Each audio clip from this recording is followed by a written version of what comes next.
Hello my sweet and lovely viewers, তো কেমন আছো তোমরা সবাই? আশা করি প্রত্যেকে অনেক অনেক ভালো আছো। আজকে আবারও চলে এসেছি নতুন আরও একটি ইনফরমেটিভ ভিডিও নিয়ে। তো আজকে ভিডিওতে আমরা কথা বলবো গর্ভাবস্থায় কোনো গর্ভবতী মা যদি অতিরিক্ত কান্নাকাটি করে বা অতিরিক্ত স্ট্রেস নিয়ে ফেলে এবং চিন্তা করে, তো সেই ক্ষেত্রে বাচ্চার কী ক্ষতি হতে পারে সেই বিষয়ে কিন্তু আজকের আলোচনা।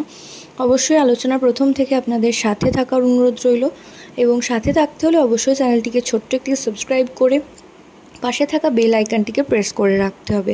এতে করে যে কোনো ভিডিও আপলোডিংয়ের সাথে সাথে কিন্তু আপনারা নোটিফিকেশান পেতে থাকবেন। তো থ্রু আউট প্রেগনেন্সিতে যেহেতু হরমোনাল ডিসব্যালেন্স হয়, এবং এই সময় হরমোনাল ডিসব্যালেন্সের কারণে একটা মায়ের মুড সুইং হওয়া খুব স্বাভাবিক। কিন্তু মুড সুইংয়ের পরেও যদি কোনো গর্ভবতী মা অতিরিক্ত কান্নাকাটি করেন বা তার ওপর দিয়ে পারিবারিক বা সামাজিক ক্ষেত্রে যদি মেন্টাল স্ট্রেস ক্রিয়েট করা হয় বা কান্নাকাটি সারাদিনই সেই মাটি কেঁদে চলেছে, তো সেটা কিন্তু একটা গর্ভবতী মায়ের ক্ষেত্রে যতটা খারাপ, ইকুয়ালি কিন্তু তার সন্তানের ক্ষেত্রেও ঠিক সমানভাবে খারাপ।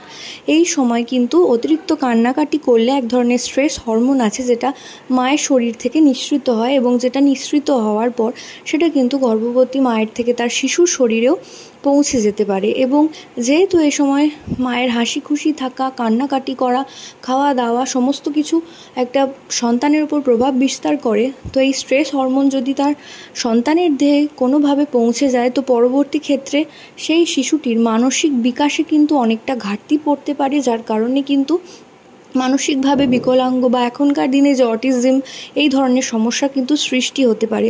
তো অবশ্যই প্রেগনেন্সির সময় প্রত্যেকটা মাকে চেষ্টা করুন হাসি খুশি রাখতে। তাকে কোথাও ঘুরতে নিয়ে যান, কাছাকাছি কোথাও, তাকে তার পছন্দ মতন খাবার দিন, কোনোভাবেই চোখের জলের কারণ হবেন না। এবং এই সময় যেহেতু প্রত্যেকটা মেয়ের কাছে স্পেশাল, অবশ্যই বলবো তাদেরকে খুশি রাখতে। তো প্রত্যেকে ভালো থাকুন, সুস্থ থাকুন, এই কামনা করে ভিডিও এখানেই শেষ করছি। নমস্কার।